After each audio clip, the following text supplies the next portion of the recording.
Nanyat Kedapi Samage Kevadevyachi Sakyayate Mama Namostu Namostu Nityam Tasyayate Mama Rasostu Rasostu Satyam. Devi, I shall never ask you for anything other than the peerless service of your lotus feet. Time and time again, I offer my respects to the chance of becoming your girlfriend, but I shall only ever aspire for the honor of becoming your maidservant. Nothing else will do. I think he does his little additions in the translation. In the previous verse, on the strength of service to Sri Rupa and Radhakund, Raghunath Das Goswami appealed to Srimati Radharani for the privilege of being her maidservant. He wanted to be a manjari who accompanies Radha everywhere, acting as her menial servant, fulfilling her every need. In this verse, he expresses his firmness of purpose. His proposal to serve as a maidservant was not one of many options. It was the only option, nothing else would do. Sri Radha was certainly purchased by Das Goswami's purity, love, and service. In turn, she offers to make him one of her intimate friends.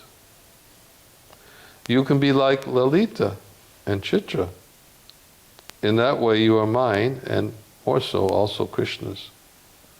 But the Acharya replies, O Devi, you are the abode of Krishna's worship, so you are worshipable by everyone, including me. Still, you should not play with me like a cat does a mouse. Please be kind. The word Devi means both goddess and queen. In either case, the address implies that Radha can fulfill Das Goswami's every desire, yet for purposes of her own she continues to test him. She says, I should also ask Krishna for his opinion on your appeal. I am not independent. Raghunath Das looks to the ground.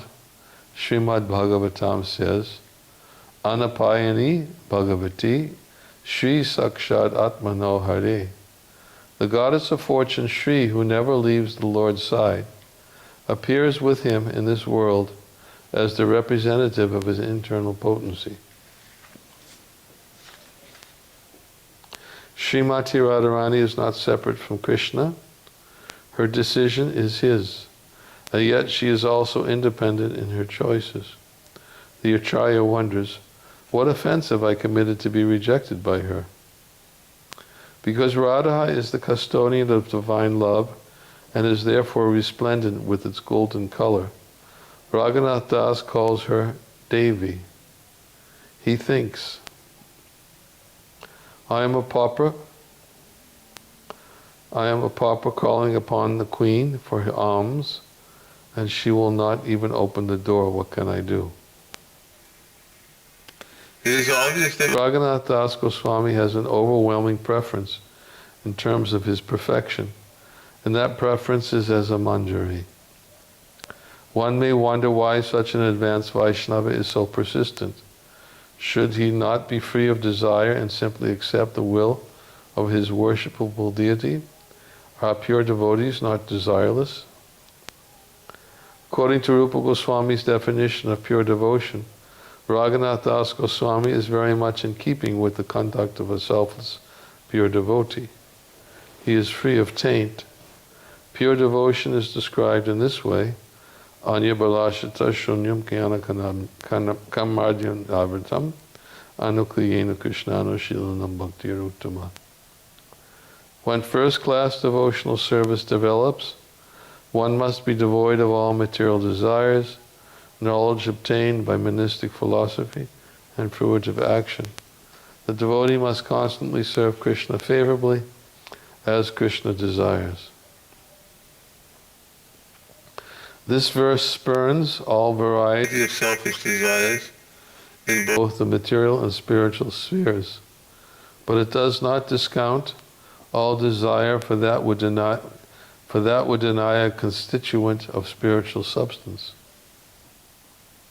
All living things aspire after happiness, and their pure aspiration is determined by their sthayi bhava, what they inherently are.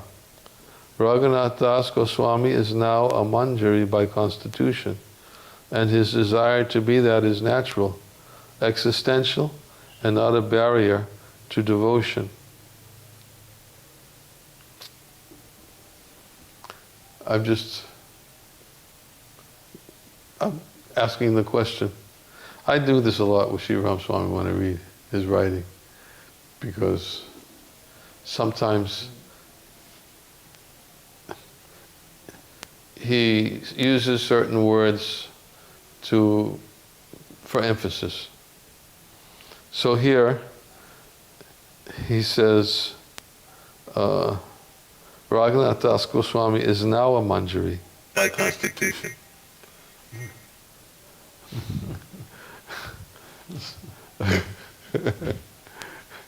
So I know he would have an answer for it. How would you explain it?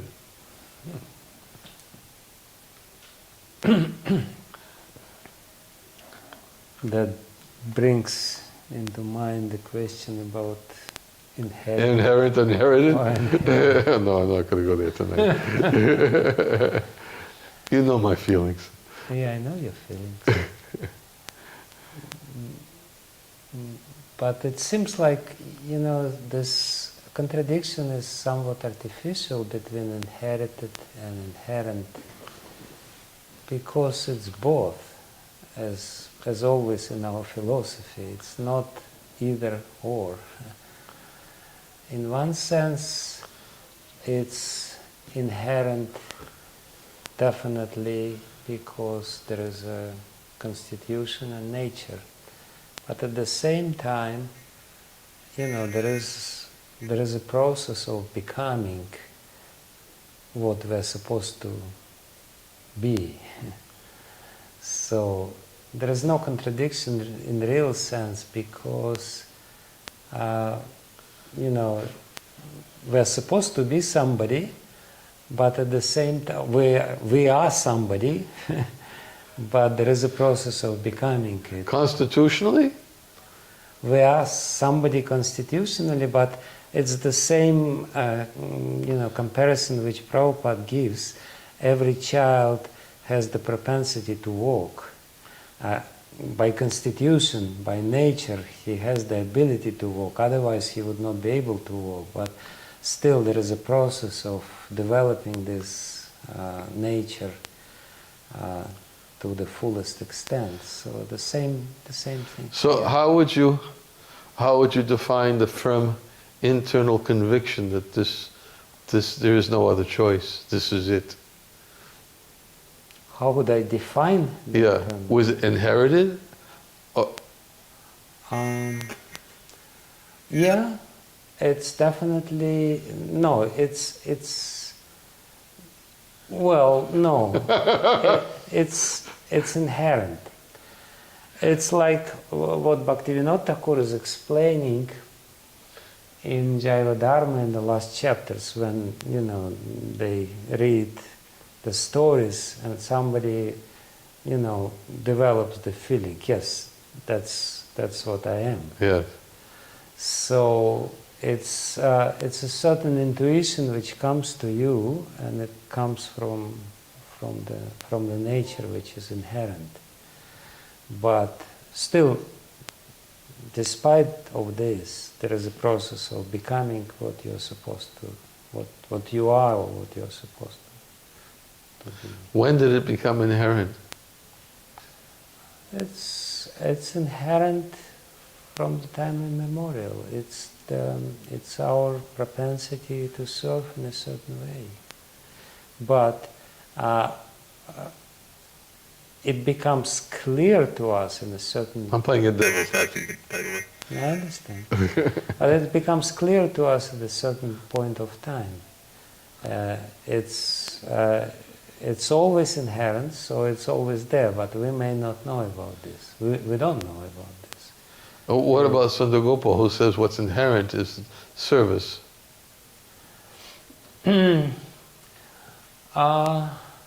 Yeah, but it says service, but it's not necessarily means that any kind of service. We are made to serve, but we're also made to serve in a particular way. So, yeah, he says it's teleological inherence, right? Yes. That's what he says. So by design, it's there. But, it doesn't imply that we're by design meant to serve. Tasya. Yeah. It's all service, but there are varieties of service, and the propensity or inclination towards a particular kind of service is also there. So I know one answer would be is that most people are attracted to Mahaprabhu's mission because that's their inclination to serve in this mood. That's one of the explanations, which I don't particularly like. Because I always have a hard time with that because of it's difficult. Yuga Dhamma Prabhataimanava Sankatan Chari Bhava Bhakti Diya Nachamu Bhuvan. Chari Bhava Bhakti Diya.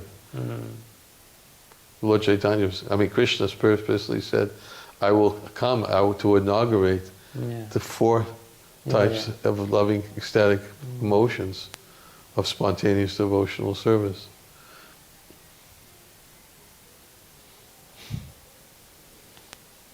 Of course, then there's an Arpitachinam Chara. Yeah, an Arpitachinam.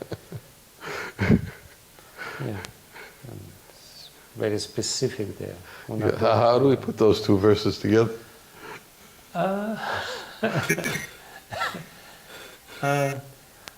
One way to reconcile it is that Chaitanya Mahaprabhu gives the highest, which includes everything else. So by giving the highest, he gives everything else as well. That's a good, I like that answer. I like that. And it's proven, evidence is there in Chaitanya Charitamrita, how the highest includes everything else. Detail. Yeah, that's Bhakti Rasamrita Sindhu.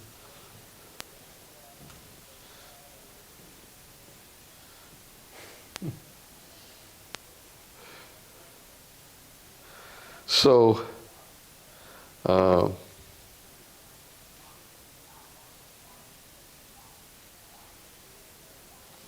Raghunath Das Goswami is now a Manjari by constitution.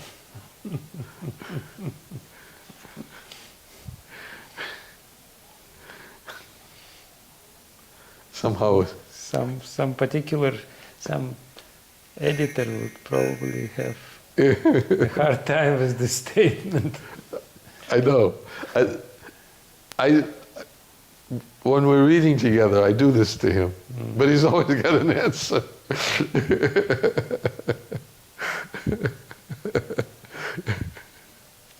Well, you know his mood. And his desire to be that is natural, existential, and not a barrier to devotion. Having had the company of Rupa Manjari and the vision of Radha Kund, there was no turning back from Manjari Bhav.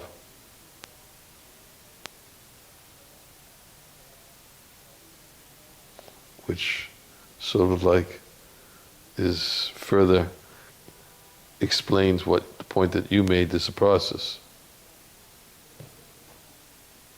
Having had the company of Rupa Manjari. There's no way anyone's going to associate with Rupa Manjari and not want to aspire.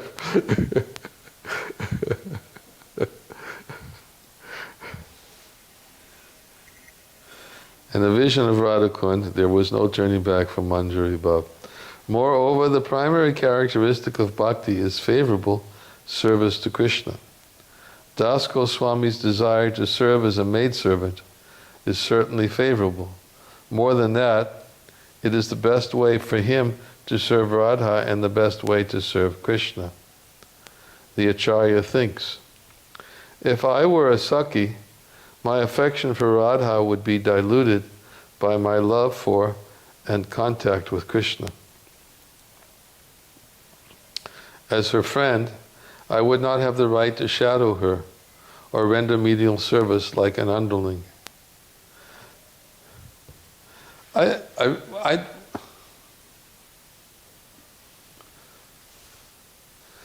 like what he does because he puts the philosophy in a context of a personal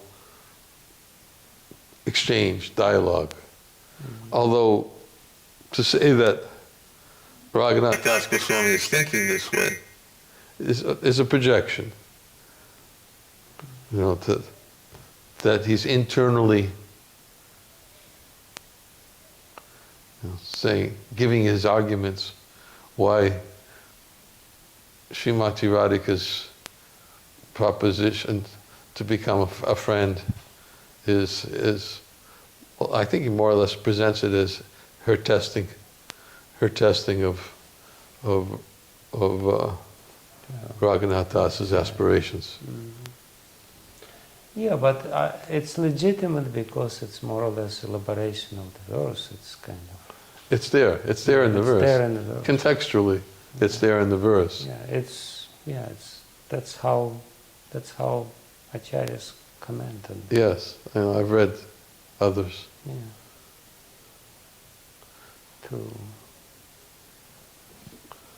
Who else is when you say acharyas? What other acharyas? Vishwanath Chakravarti Thakur does it. Where? In the commentaries to the 10th canto. Tenth canto. Yeah. In Napareham verses. Yeah. No, it's quite common. When you want to make the point, he just explain it. Also, even in Bhagavad Gita verses, like. Oh, you're talking about dialogue. Yeah. Well, yeah, I'm not. Not dialogue as such, but explaining the internal process. Thought process. Thought process, yeah. Uh-huh. It's there. It's definitely there. Especially when you comment on this, like also Krishnadas Kaviraj comments on Bilva Mangal Thakur's Krishna Karnamrita. It's also there as well. Mm-hmm. By the way, I don't want to digress, but you brought up Bilva Mangal Thakur, and somehow, for some reason, I was thinking a lot about him today. And I was thinking, about various, it's not connected, but examples of how elevated souls became influenced by, contact with material energy. Yeah, material energy, and how Krishna, still ultimately brought them to his lotus feet. Mm-hmm. And Bilva Mangal Thakur seems to be such an ideal example. So much so that Srila Rupa Goswami gives him as an example of a sadhaka who still has obstacles on his path. And he says that this example of such a sadhaka is an inspiration for us to develop this. Mm-hmm. And that's why Krishna makes this. Where is that? Is that in Bhakti Rasamrita Sindhu? In Bhakti Rasamrita Sindhu. Specifically, he is the example of sadhaka, not siddha. Uh-huh. Because he has no obstacles to overcome, and when we read about his path and his difficulties on this path, we become inspired. Somehow I had this meditation today of wanting to compile because of my conversation yesterday or 2 days ago. Oh, I see, okay. somehow that conversation kind of sparked the desire to compile evidences from Shastra. And the first person that came to mind was Bilva Mangal Thakur. And I was meditating on that today. I'm sure there's others, but there's many others. But Bilva Mangal Thakur, where is there, I mean, Prabhupada tells the story, but besides Krishna Karnamrita, is there any place else with the story of Bilva The Mangal? story itself, it's in Bhaktamala. Bhaktamala. Yeah, it's in Bhaktamala of Priyadas. And yeah, I mean, it's not a verifiable story, so to speak, but it's all, it's all based on this Chintamani in the first verse of Krishna Karnamrita. But it's a very common story. Yeah. It's in Bhaktamala. Not verifiable, meaning that the... I mean, nobody knows the source of the story as such. Because they say that he was long ago. Nobody knows when he was. Even when he was, the time when he was living. Yeah. Some say that, that 700 years back or something like this. Some say that he stayed 700 years. Yeah, some say he lived a long time, didn't he? 700 years. 700 years. Yeah. Yeah, I heard something that somewhere. There is some place in Vrindavan where they say that. Yeah. But there is a similar story, very interesting story about Vipra Narayana, one of the Alvars in Srirangam. It's a very famous story in Srirangam, very similar story. It's in Srirangam. It's in Srirangam. He's also, Alvar, one of the predecessors of What's the name? Acharya. Vipra Narayana or Bhaktangri Renu. Very beautiful story. How he was one courtesan. She had a, she went. He didn't pay attention to her, and she became offended, and she had an argument with her friend, and she said, in 2 days he will be crawling at my feet. And she did it, but anyway, it's a beautiful, long story, beautiful story. But that's totally bona fide, that's verified. From Sri Sampradaya. Sri Sampradaya, yeah. Yeah, and the garden, which he was a gardener in Srirangam, and he had Tulsi garden, and somehow or other many of the Salvas were gardeners, and this garden is still there in Srirangam. He's the first Alvar whom you meet while entering the temple. So that's a similar story. You want to read a little? If you want me to read, I can. Yeah. Moreover, the primary characteristics of bhakti. This is the second paragraph on 519.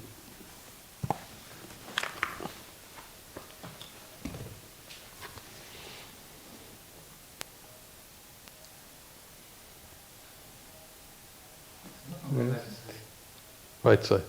Huh? Right side. Oh, right. 519.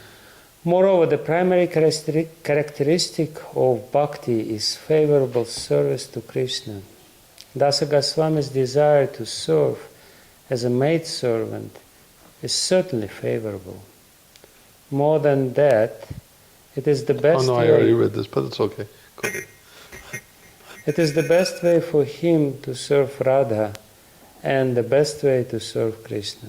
The Acharya thinks, if I were a Saki, my affection for Radha would be diluted by my love for and contact with Krishna. As her friend, I would not have the right to shadow her or render menial service like an underling. Moreover, were I to meet Krishna alone, Radha's faith in me would be compromised, as would my exclusive loyalty to her. Considering these things, I am convinced that the greatest pleasure I could offer Radha, and hence Krishna, is that of a maidservant. The Acharya's primary motive is how to please Radha. Thus, although his intense desire appears to be at odds with hers, it is very much in keeping with the mood of pure devotion and the conduct of saints. It should be remembered that Raghunath Das Goswami is already in the realm of pure devotion. He is an eternally liberated soul, showing how liberated devotees at the stage of bhava, or practicing devotees with greed, should express their longing for perfection. This eagerness has been described by Chaitanya Mahaprabhu as one of the 9 defining characteristics of ecstatic devotion: samutkanta, haya, sada, lalasa, pradhan. Eagerness is chiefly characterized by an ardent desire associated with the Lord. This this word samutkanta is very interesting from the linguistic point of view, from the etymology. Sam means samyak, means perfectly. Ut means is the prefix which shows the upward movement, and kanta means the neck. So samutkanta is, this kind of feeling when you have very strong desire and you feel that your life air is coming up to the neck, and if it will not be fulfilled, it will leave the body or something like this. Samutkanta. So this is how in Sanskrit they express this eagerness. Mm-hmm. Eagerness is chiefly characterized by an ardent desire to associate with the Lord. Thus, an advanced devotee's desire to serve in a very specific way is in harmony with pure devotion. Such desire is indicative of one's constitutional identity and of the best possible way to serve one's Ishtadev. One may further unwrap such inquiry by asking, how can Das Goswami refuse Radha's offer? The answer would be by knowing that Radha's offer is not really her intent. It is a test to assess if he is worthy of his aspiration. Scripture repeatedly illustrates how superiors test their dependence, sometimes by misleading arguments, sometimes by contrary reasoning. When Parikshit Maharaj asked his guru how living entities could be freed from suffering of their sins, Shukadev Goswami tested his disciple by falsely suggesting that atonement was the means. Parikshit Maharaja then wisely countered that even if one atones, the inclination to repeatedly sin remains. Thus, nothing is achieved. Sri Shukadev was pleased with his disciple, that his disciple had assimilated his earlier teachings. Having passed the test, he was now qualified for more confidential instruction, and so the Goswami revealed that Namasankirtan was the sure way to be freed of both the propensity to sin and the reaction to past acts.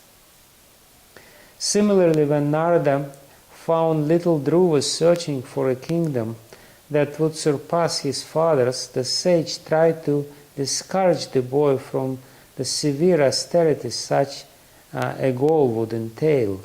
He attempted to scare Dhruva with stories of wild jungle animals. but the prince wanted help and not hindrance, so he politely rejected Narada's advice to go home and asked for a suitable sadhana instead. Seeing the boy's determination, Narada became pleased and obliged Dhruva, initiating him.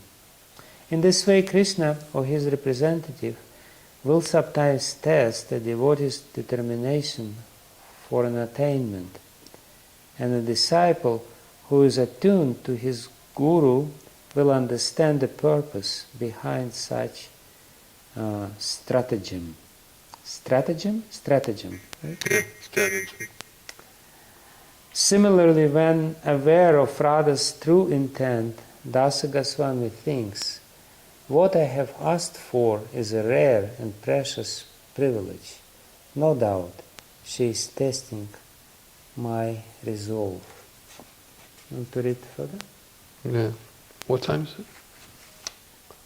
It's 10. Oh, 10 minutes after 8. Okay. Raghunath Das pleads, O Goddess, in this life I have never asked for anything, and in the next 100 lives I will only beg for your service and nothing else. But Radha disagrees. You are praying day and night to join Gaura's entourage. Your pleas still echo in my ears. He replies, my prayers for Chaitanya Mahaprabhu's company were the root of my desire to serve you. Although he is an eternally liberated soul, Raghunath Das Goswami is in the role of a sadhaka. Thus his aspiration sets the example of how regular sadhakas should aspire after the mercy of Gaura and Radha Krishna. Das Goswami's conduct is the ideal for Rupanugas. While in Puri, Lord Chaitanya engaged Raghunath Das in Antaranga Seva under Swarup Damodar Goswami's guidance. But it was when he arrived in Vraj that Raghunath Goswami awoke to his Manjari identity under Rupa Goswami's tutelage.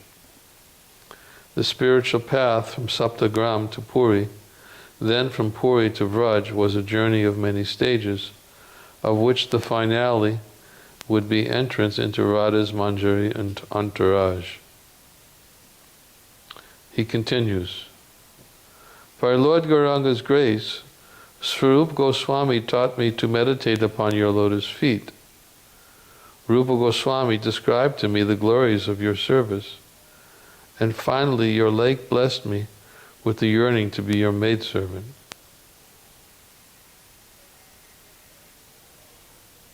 Really establishes the significance of Radha Kund, doesn't it?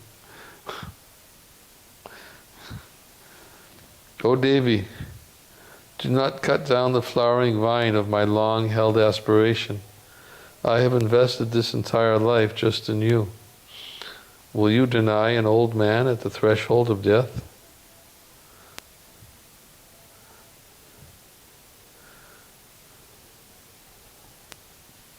I always meditate on the expression swan song. How much before Raghunath Das Goswami's departure was Vilapa Kusumanjali compiled? Well, nobody knows this, but it's his last. It's his last. It's his last. Yeah, but I asked this question before, but I couldn't get an answer. Nobody knows. Nobody knows. No, of course not. But the Bengali songs about his life, they say that he was totally skinny and emaciated, and he was rolling in the dust of Radha Kund, and his whole body was, smeared with the dust and mixed with the tears from his eyes. Quite a graphic. Yeah, painful too. How How can the those lacking devotion understand. This, we were discussing that yesterday. I was talking about Brihad Bhagavatamrita, how Sanatana Goswami explains that non-devotees could never understand that perfection is misery. And therefore it needs to be hidden. And he even gave evidence that how there was a particular verse in the Bhagavatam, I think it was the verse about when a devotee chants in ecstasy. That verse from the 11th canto of the Bhagavatam, it's described as feeling, the verse by Sridhara Swami's commentary was presented as feeling great ecstasy from the chanting of the holy name, simply for those who would not be able to understand that those who chant in the mood of separation don't feel that their ecstasy is visible suffering. But it gives the impression, I think Sridhar Swami in his commentary gives the impression that it's not suffering, it's great joy, great bliss. Otherwise people would reject bhakti, thinking that if perfection is suffering, then people would turn to impersonalism. And he uses that verse from the 11th canto of the Bhagavatam to emphasize the appearance of great joy and bliss from chanting the holy name of the Lord. So, what a picture! Seeing Raghunath Das Goswami rolling in the dust, mixed with his tears, smeared all over his body, and crying in agony. Emaciated. Emaciated, crying in agony. Yeah.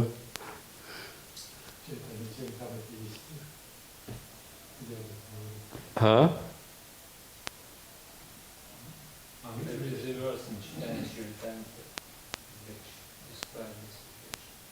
That describes the situation?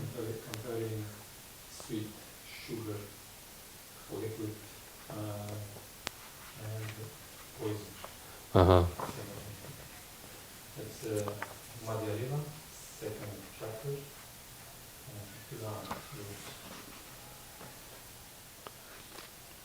Те, кто познал любовь к Верховному Господу, употребляет ее горячим сахарным тростником.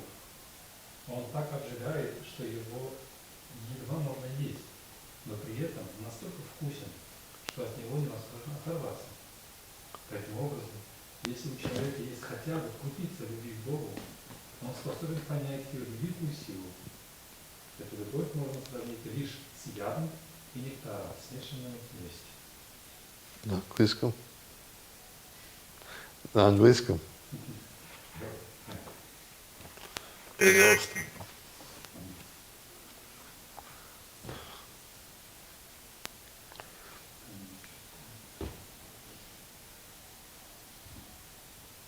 In a verse about Mahaprabhu, Shara Maharaj says that Raghunath Das Goswami preferred to remember only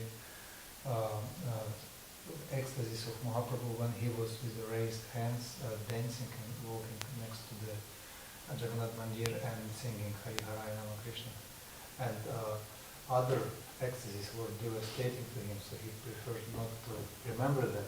And I asked Shivara Maharaj, was he not advanced at that time enough, Raghunath Das, to actually feel the same feelings and understand?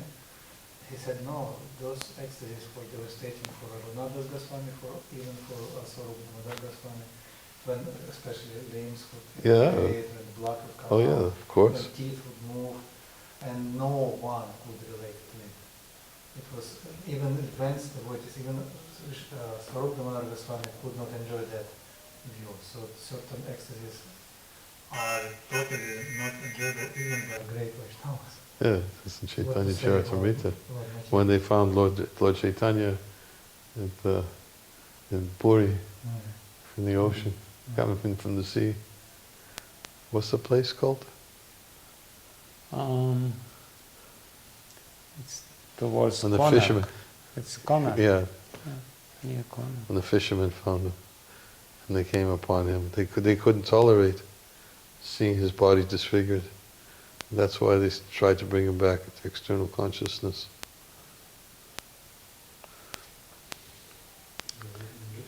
Huh? Should I read in English? Yes, if you found it, read it. If one tastes such love of Godhead, he can compare it to hot sugar cane.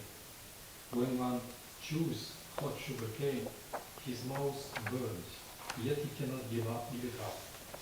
Similarly, if one has but little love of Godhead, he can perceive its powerful effects. It can only be compared to poison and nectar mixed together.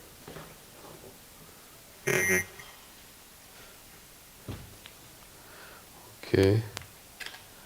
Where did I leave off? He continues.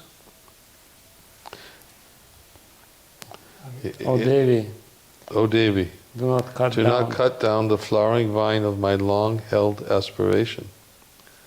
I have invested this entire life just in you. Will you deny an old man at the threshold of death? Srimati Radharani can examine her devotee for only so long before her naturally soft heart completely melts in the fire of his longing. She placed the offer of her illustrious friendship before him, knowing well what the Acharya's response would be. Of the young gopis in Vraj, Radha's friends like Lalita are considered the best. Their love is flawless and supreme among the 5 kinds of Sakhis: Sakhi, Nitya Sakhi, Prana Sakhi, Priya Sakhi, and Paramaprishta Sakhi. The love of the gopis ascends incrementally from Sakhis through to Paramaprishta Sakhis. Slightly greater than the affection of the Sakhis is that of the Nitya Sakhis. Somewhat greater than that is the affection of the Prana Sakhis. Greater yet is the love of the Priya Sakhis, and even greater than theirs is the love of the Paramaprishta Sakhis. In addition, the gopis are almost always in groups of 3, 5, or 8. They reside under the guidance of a group leader, Yuteshwari, and they are either in one of 2 categories, Sama and Asama. The Sama gopis have the same affection for Krishna as for their group leader, while the Asama gopis have unequal affection. That means Asama gopis are of 2 kinds: those who love their Yuteshwari more than Krishna, and those who love Krishna more than their Yuteshwari. The Sakhis love Krishna more than their group leader, while the Nitya Sakhis and the Prana Sakhis have slightly greater affection for their leader than for Krishna. By contrast, the Priya Sakhis and the Paramaprishta Sakhis, also known as Priyanama Sakhis and Asta Sakhis, love Krishna and their Yuteshwari equally. Of these 2 groups of Samasneha Sakhis, gopis with equal love, it is said, Tulya pramanakam prema vayantyo pidvayor ima radhaya vayam ityuchaya abhimanam upashritaha paramaprishta sakyas cha priya sakyas chata mataha. Those Sakhis whose love for Krishna and their group leader is equal, and yet who identify themselves as belonging to Radha, are known as Paramaprishta Sakhis and Priya Sakhis. These 5 kinds of Sakhis are active participants in Radha Krishna's pastimes of love, for they are both the causes and the guardians of loving exchanges.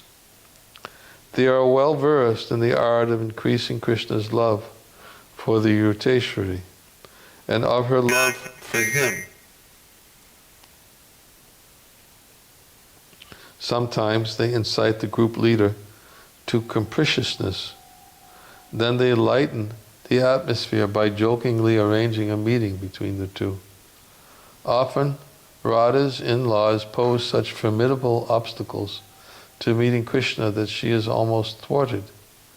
Yet these clever Sakhis know how to overcome social and familial obstacles and unite the hero and the heroine. When they do, they consider their lives successful. Of all Yuteshwaris, Radha is the foremost. Her Ashta Sakhis form the most illustrious group, and the loving exchanges between these Sakhis and the divine couple is without peer. Although these Paramaprishta Sakhis have equal love for Radha and Krishna, they have a preference for Radha and identify themselves as her followers. This inclination towards Radha is so strong that although these gopis are qualified to be Yuteshwaris in their own right, they prefer the role of a confidential friend. But they do not want to compete with Radha for Krishna's affections, or be deprived of her trust by enjoying with him. Yet to enrich the divine couple's pastimes, the Ashtasakhi's affection oscillates, sometimes slightly favoring Radha, sometimes favoring Krishna. If Krishna does not arrive on time at the assigned meeting place, and Radha is made anxious waiting for him, the Priyanama Sakhis will favor her. But if on another occasion Radha displays an unwarranted huff, spurning Krishna for no good reason, these Sakhis will take Krishna's side and chastise Radha, thus showing greater affection for him. In this verse of Vilapa Kusumanjali, Radha appears to have offered Raghunath Das Goswami access to this unique group of Priyanama Sakhis and to their very exalted love, but in his own humble way, he turns it down. Devi, over and over I offer my prostrated obeisances to your friends, to your friendship, and to your offer of friendship. Radha replies, then? Although I always worship your dear friends, I do not covet a position like theirs. She asks, then what is it that you want? He replies, I have been repeating my request this entire lifetime. I asked him about this. It's just emphasis. Because he previously said it evolved. He said it's just for emphasis. I've been repeating my request this entire lifetime. She nods knowingly. I desire that sweetest of all sweet things. Suppressing her smile, she asks, what is that sweetest thing? The privilege of being your servant. That is all. Nothing more, nothing less. The underlying force driving Raghunath Das Goswami's insistence on taking the role of Radha's maidservant is his love. It is one of the two kinds of love possessed by Vraja Gopis called Bhavalasrati. Rupa Goswami writes, Sancharisyat samanova Krishna ratya suhidrati Arika pushyamana ched Bhavalasarati. If the love of Radha's associates towards her as a friend is equal to or less than their love for Krishna, then that love is a sanchari bhav of love for Krishna and is called suhid rati. If, however, the love of Radha's associates towards her is greater than that to Krishna, the love for Krishna is a sanchari bhav that nourishes the friendship. This special love, which grows continually, is known as Bhavalasrati. You want to finish the section?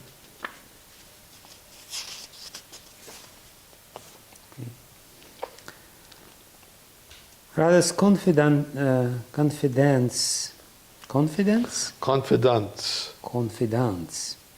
French word. Yeah, I think so. Radha's confidants, like Lalita and other members of her Astasakhi, also share the same kind of Bhavollasa love. However, Rati Manjari Bhavollasa Rati is as a friend who is in a position of servitude. And because this service mood is so dominant, it is referred to as a special form of servitude in Madhurya Rasa.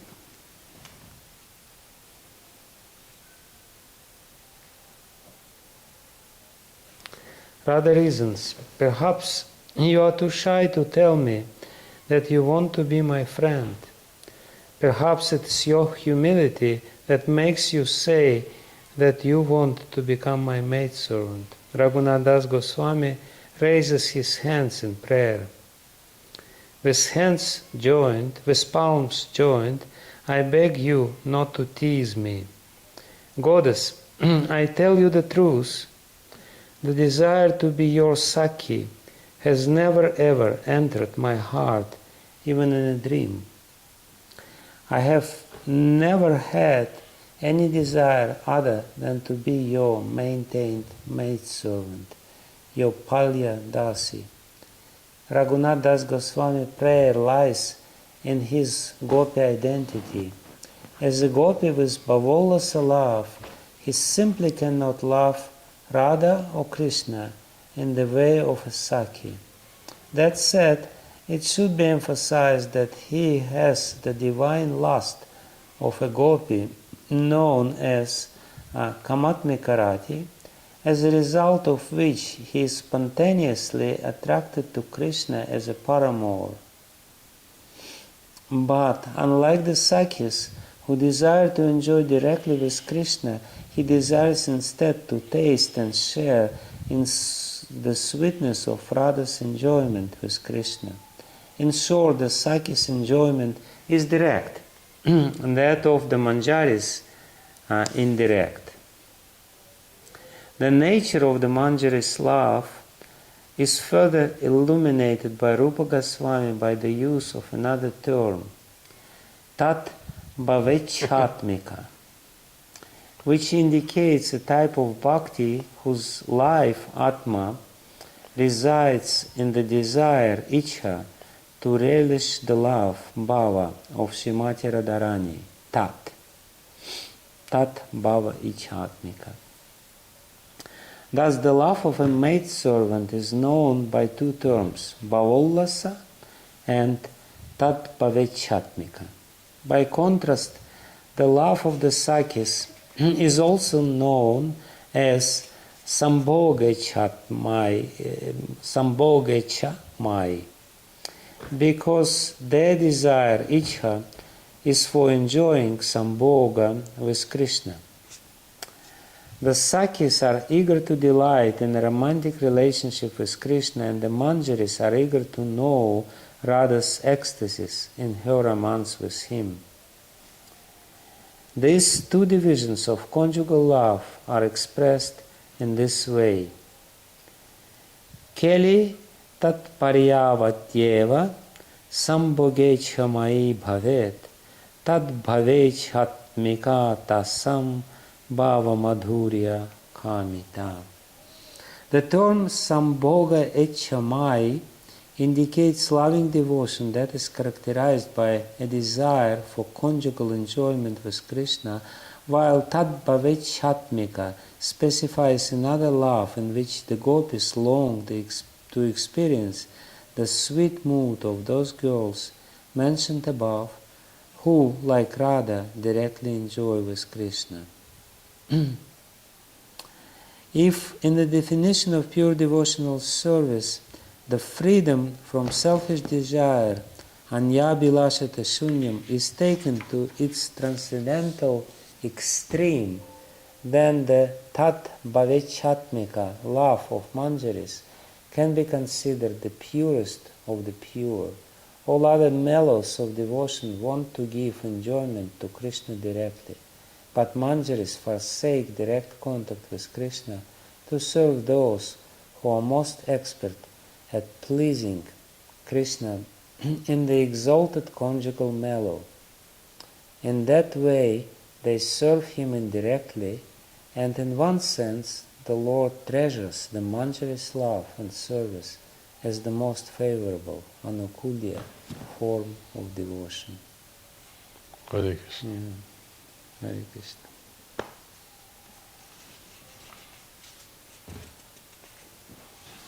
We'll stop there.